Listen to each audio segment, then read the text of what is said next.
Facebook Live with Tanya and the legal experts, right? That's right. We're excited to have Chris and Carl on the line. Let's get started. So apologies, everybody. We started a little late today. We had a technical hitch with Zoom, but some good news with the Visa Bulletin, and we are getting a lot of questions about the Visa Bulletin. Jeff asked about the Visa Bulletin and predictions. Carl, what are your thoughts on the Visa Bulletin and any predictions for us? Well, I mean, it was great. It moved after moving 10 months in June. It's moving 5 more months in July. And then Charlie Oppenheim from the State Department had a meeting with the AILA attorneys on the 17th, 2 days ago. And he says that EB3 worldwide, which is backed up 2 years and 2 months, may actually become current, no backlogs at all, by October. And that, I mean, it's not a guarantee that Philippines third will be current, but, you know, frankly, because we have to get the I-140s approved, and, oh, there is premium processing again, by the way, the Immigration Service reinstalled that. We could get nurses processed pretty quickly, even if it's not current. If it's just a few months, it's not a problem at all.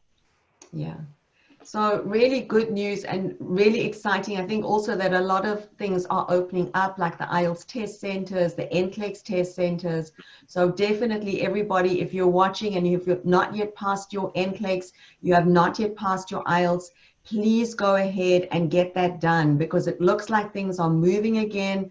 Great news. Now's the time to jump on that bandwagon.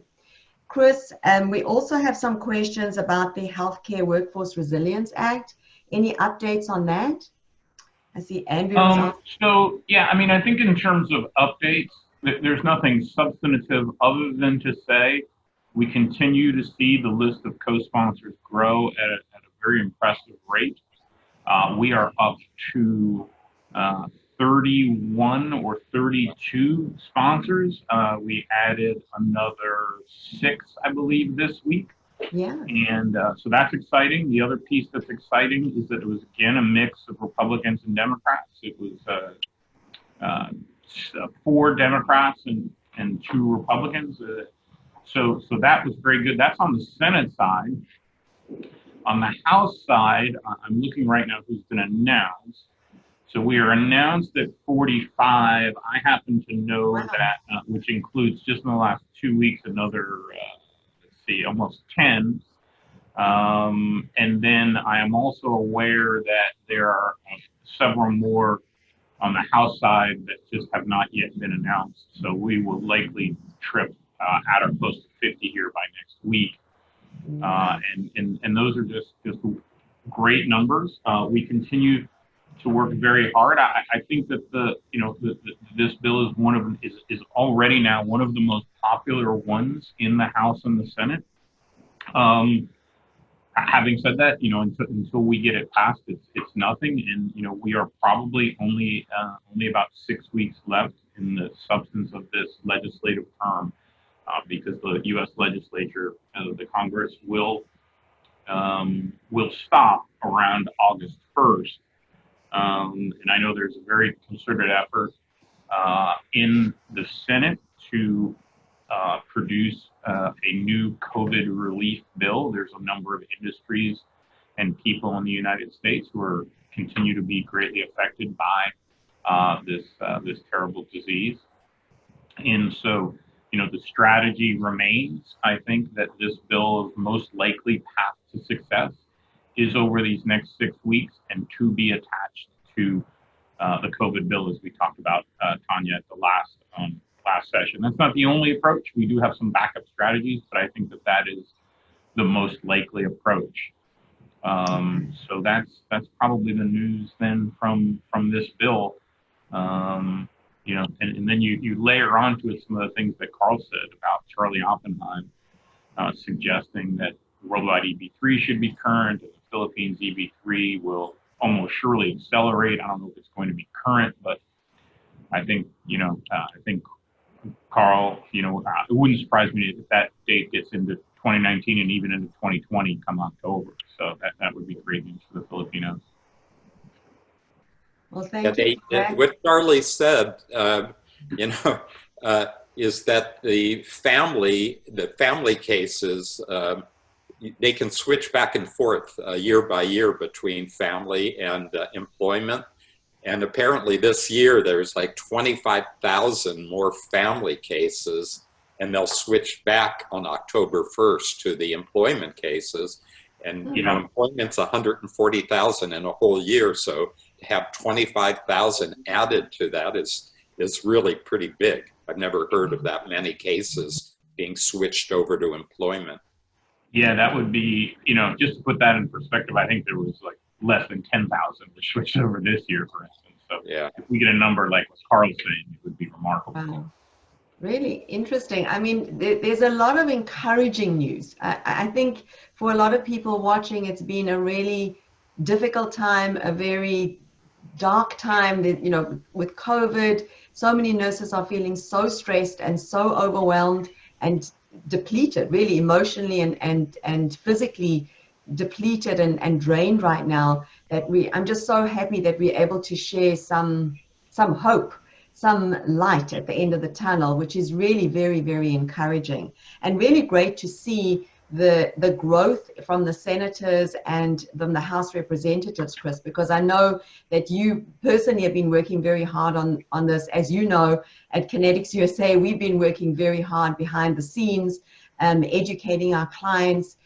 Carl has been really, but I think just for everybody to know, everybody's kind of rowing in the same direction, trying to educate healthcare facilities, hospitals, nursing homes, surgery centers across the US about the importance of this bill and getting reinforcements into the US.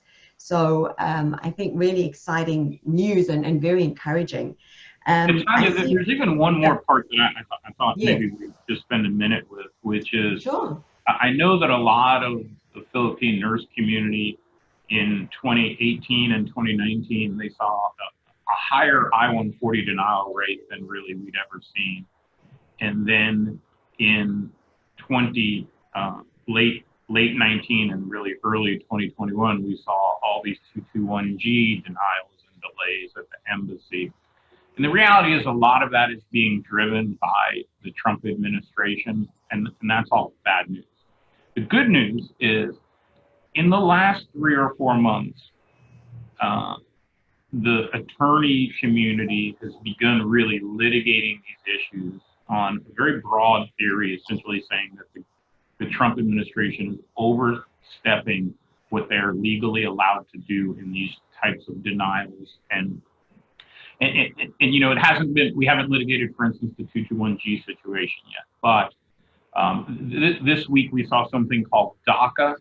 The Trump administration essentially tried to overturn DACA, and there may be some DACA nurses who are listening in on this call. And just very briefly, DACA are adults in the United States who came to the United States as children, and back during the middle of the Obama administration, President Obama essentially said that these folks who came in when they were underage, but who are now adults, in a broad sense, could be legalized in the U.S. They weren't on a path to citizenship or anything like that, but at least they could gain a legal status, which, among other things, gives them a working status, which was, a great benefit to all these folks. And the Trump administration tried to tear that down about 2 or 3 years ago. And just the other day, the U.S. Supreme Court told the Trump administration that they couldn't do that because they weren't following existing law.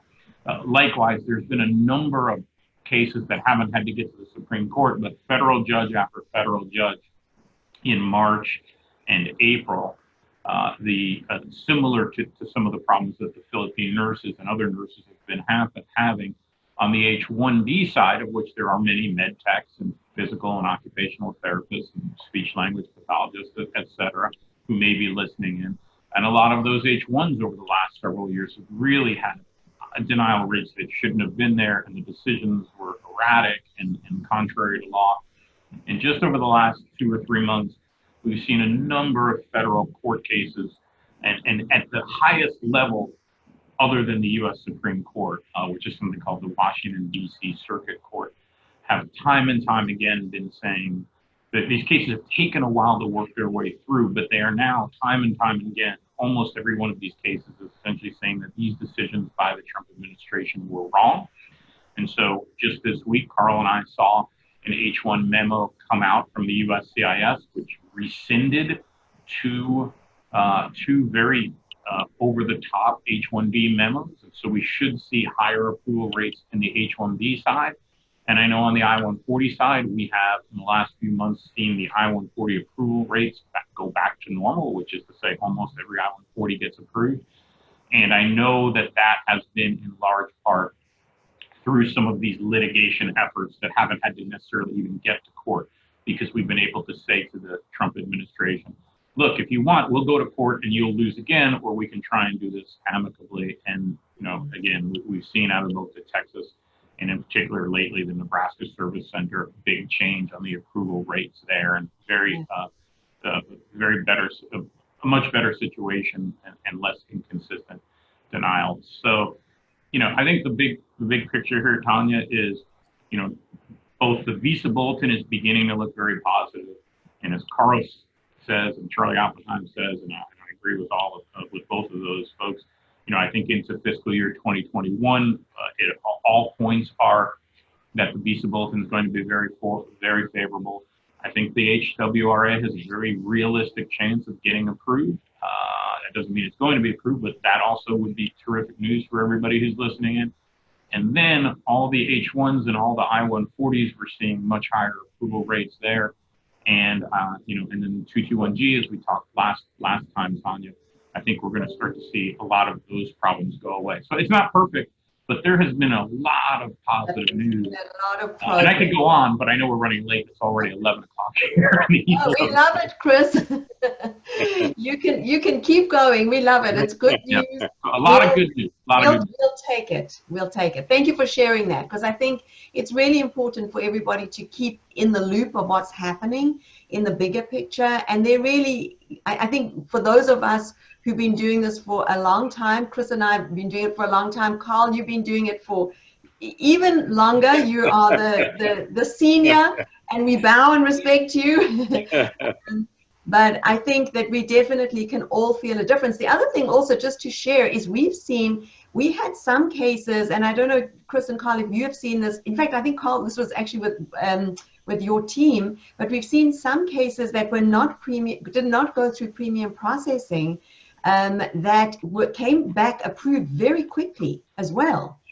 So that seems to be something that we've seen as well. I'm not sure your thoughts on that. Have you seen that as well? I mean, the other thing is, you know, and I know the nurses are pretty much abroad who are listening to us, but you know, because of the pandemic, immigration's been largely shut down. They haven't been doing interviews, but in the last week, they've started to open. We've had a number of people sworn in as citizens. They started doing interviews again. So they have their own issue at immigration, basically, because the Trump administration's been so tough on people and sending all these RFEs and doing extra work. You don't pay any extra money when you respond to an RFE or anything. So now they're asking the federal government to bail them out for $1.2 billion, or else they'll be laying off workers from my old employer from the USCIS. So the government is going to have to step in, but AILA, the organization of attorneys that Chris and I are members of, has told Congress, has asked the Congress that if you're going to bail, you know, this agency out of bankruptcy, they have to follow certain rules, and they can't just be giving RFEs and notices of intent to deny on such a high volume of people. I mean, that it really reflects the administration's, you know, they have a anti-immigrant agenda, but they can't get it through Congress. So they're trying to do it legislatively. I mean, not legislatively, administratively. And just this week, they put out these horrible proposed regulations to limit the right of people to get asylum to the U.S. And if that actually goes into effect, that they'll be sued on day one. And in my opinion, those regulations will be struck down because they're very contrary to the law. Yeah. Okay, so, well, thank you both of you for sharing. I think that really gives everybody watching a lot of hope and a lot of light. And I'm going to move to the questions because we've got a lot of questions.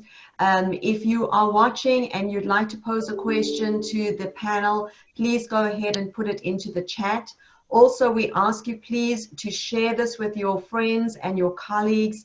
It's really important for people to understand how the immigration climate is changing right now and how that might impact everybody wanting to come to the US. The American dream is still very much alive and well. So we have Corinne is watching, Lester's watching, as I said, from Riyadh. Con is watching, Laween from the Philippines, Gwen is watching from Manila, Rose from the Philippines, Joyce is watching from Riyadh, and tagging Crystalline, please tag your friends. Jean is watching. Hi, Jean. Nice to see you.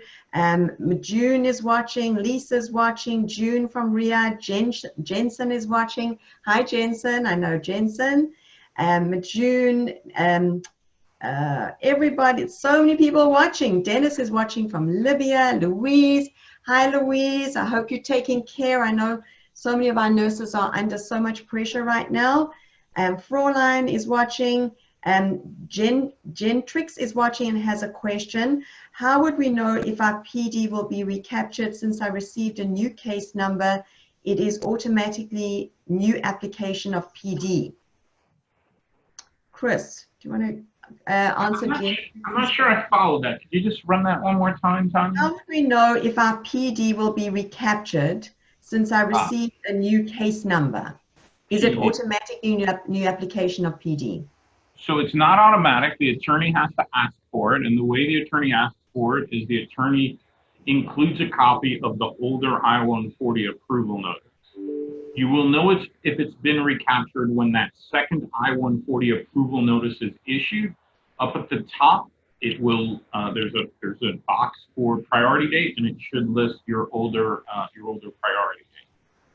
Okay, thank you, Chris. We have a question from Abby, who is asking, is it accepted and valid, is a visa screen accepted and valid even if it's only a few days or a few months before it expires? I think what Abby means is when she's going to the consulate. Chris? Carl, sorry? Yes, as long as it hasn't expired, it should be fine. Okay, there you go. Abby, answer to your question. I'm not sure if either of you know this question. When will Manila open up? I'm sure they're talking about the consulate. I've heard that they're looking at July. I don't know if Carl's heard any different. I also heard July. Carl, have you heard any different to that? No, but I mean, what I would suggest is, they have a web page and people should go on the web page. I mean, that's with everything going on. I have a COVID-19 case where I keep updates of what's going on in the agency, but with all the different consulates and all the different USCIS offices, it's kind of a ragtag thing. One will open, the other one will postpone. So the best thing is just to go onto their website and see what they're predicting. Okay, thank you, Carl. And I had heard July as well, so hopefully it will be soon. Jomar has a question in the chat. Does visa screen fee bill have an expiration? What if a period of 1 year passes without paying it? What will happen to the process? Chris? So it has an expiration date, and so you do need to use it before normally the 5-year expiration. Okay. So there we have the answer to that question. We also had a question from Dong that was posted previously. Dong has changed citizenship from Filipino and acquired citizenship. It doesn't say where. After a U.S. embassy interview, and prior to the visa issuance stage. Is that okay, and will it affect my application? So, assuming he has an acquired citizenship in the U.S., which he will not need a visa if he can go get a passport.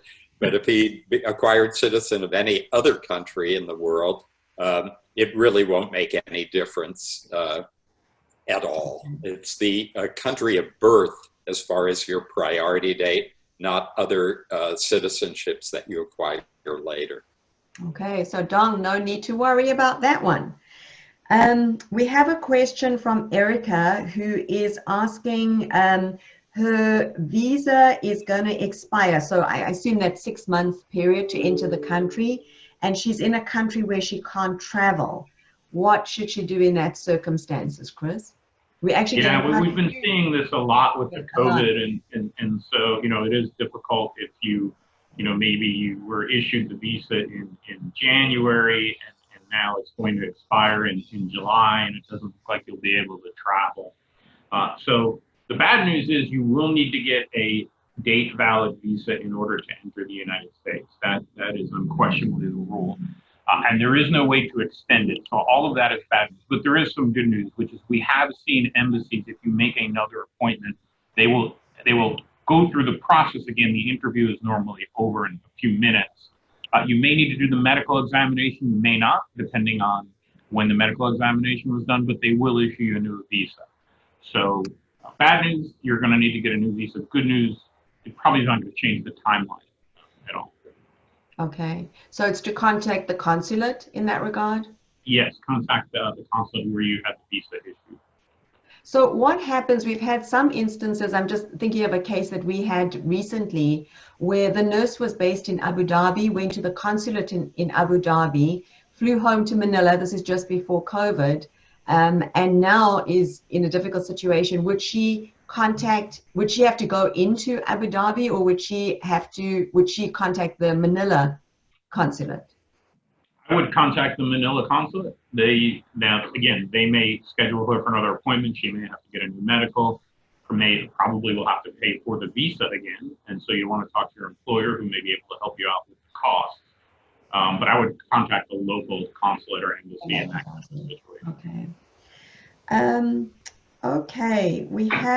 Okay, let's see here. We've got a lot of people posting questions. Please, this is your chance to post the questions. So go ahead and put that into the chat. So we have Fraulein is watching. Hi, Fraulein from Saudi. Jomar, Bless is watching. Tet, hi, everybody. And Jin has a question. Have you experienced recent EB3 visa approval without having to go to the embassy for interview? Is it possible for an alien nurse living outside the US, or is it only happens for adjustment of status? Carl. Tanya, again, I had difficulty hearing you there at the end about the adjustment of status. You want me? Should I repeat the question? So, if it was at Carl, then he heard it. Well, are they asking whether the interview can be waived? Is that? Yes, I think so. I think Jin's question is, you know, how the adjustment of status interviews inside the country have been waived. I think Jin is asking if that would happen in the embassy at all. The short answer is no, that's not going to happen. Okay. Bless is asking, hi, are the US embassies conducting interviews lately? I'm based in Oman. Blessy, as we said earlier, you're going to have to contact the consulate. I don't know, Chris and Carl, if you know about the Oman consulate, or if they are open. I'm not sure, but I would suggest that you go ahead and contact them directly. Any other suggestions, Carl or Chris? No? Okay. Okay, so we are almost out of time. Sharon is watching. Hi, Sharon. Nice to see you from Kuwait. Okay, so I've got 2 more questions here. Jarell posted a question. An I-140 got denied last March, but last May 13th, the case status was changed into, case was sent to the Department of State. So that was the status that they got. The agency's immigration lawyer didn't appeal my case. Was it approved, or was this a system error? Any thoughts on that one, Chris? You know, that's such a specific Yeah. fact pattern. I think you want to get your attorney involved on that. It could be error. It could be, we have had at our office, and I alluded to this a little earlier, we have been working behind the scenes with USCIS to get a number of cases at the Texas and Nebraska service centers approved. And so, of course, if your employer and you are working with our office, you can go ahead and email me directly or email the paralegal or attorney who you are working with. So optimistically, it's probably not an error, but I would certainly get involved with the attorney to make sure. Okay, thank you, Chris. So there you go, Jarrell, on your question. We have a few more in the chat. Mac is asking, hi, ma'am, Tanya, and attorneys. I don't know if this was addressed already regarding nurses who got the 221G that will be sent back to the USCIS due to wrong visa category. Is there any chance that we'll be given visa considering nurses already current, or we will wait for USCIS? I'll let Chris answer that one. Yeah, I mean, I think can you get a visa? Surely, but you will probably have to wait for the service center to take some action. At least in our office, we've been, you know, like I said, working with Texas and Nebraska. They have been, you know, hit and miss. We've had with success in having these cases overturned. So, you know, so I think you'll want to contact the attorney.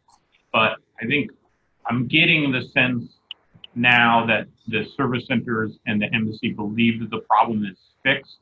But part of the way they think it's fixed is that they're going to wait for the USCIS to get these cases in their usual course and then approve them and send them back to Manila. And I don't think that's necessarily going to happen in the next week or 2 or 3. I think it may take several months to work through that.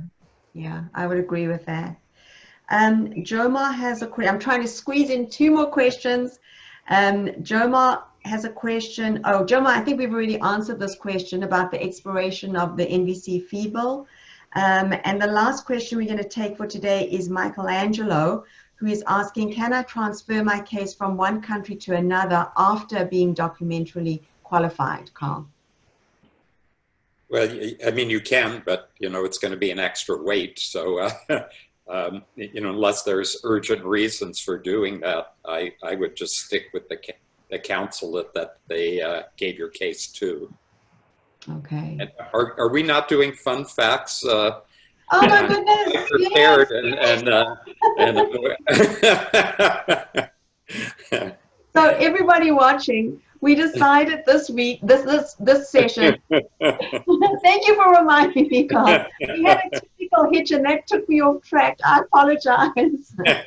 So we decided this session that we were going to share some fun facts about ourselves that are not on our bios, just for everybody to get to know the panel a little better. Thank you, Carl, for reminding me. So what is the fun fact that yeah, because I've been thinking about it. About you, Carl. Well, ever since you brought that up, I've been thinking what would be the appropriate fun fact. So, so back in '86, which I assume was before the date of birth of a lot of the nurses that are talking to us today, I went with my wife for the first time to visit her family in the Philippines. We stayed at the Manila Hotel, right, in where I think Douglas MacArthur stayed there. When we went to our fridge, we saw a cup of this calamansi juice, right? Okay. And, basically, my wife's family is from Cebu, and we were in Manila because that's where our plane landed.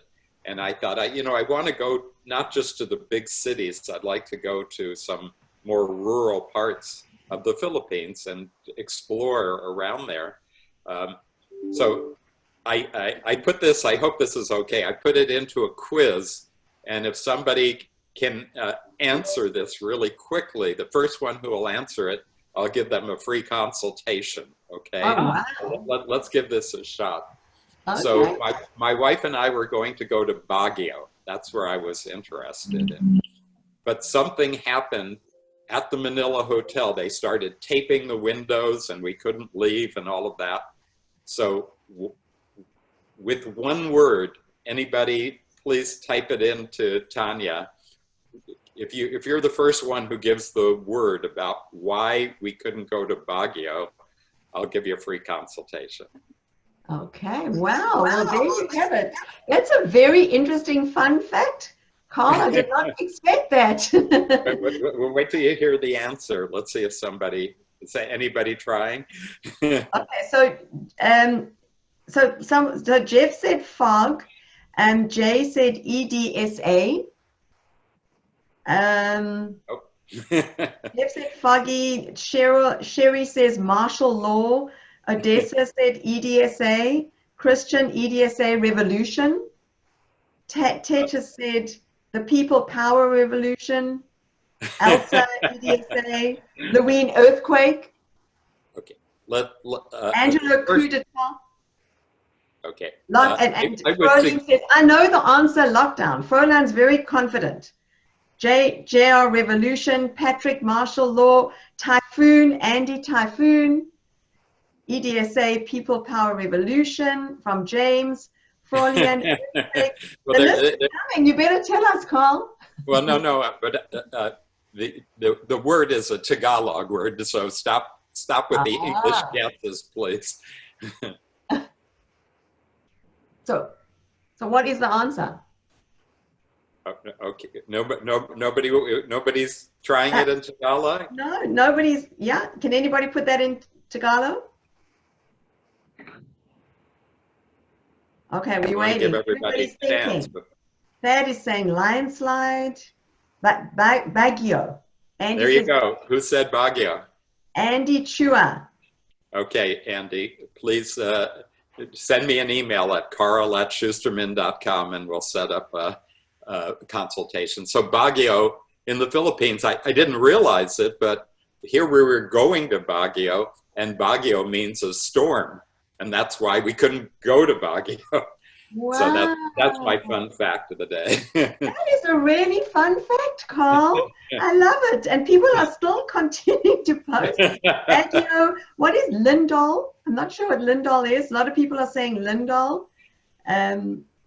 Typhoon, well, lots of questions. Okay, so Jeff is enjoying it. Ha ha ha, he's saying. So thank you, Carl. That was really fun. Chris, what's your fun fact? Well, it is not. We should have let Carl went second because I don't really follow that.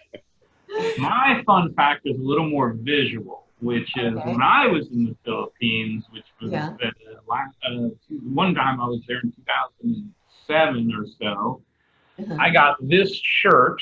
Oh, wow. And it still fits. And so that's the fun fact, that it still fits.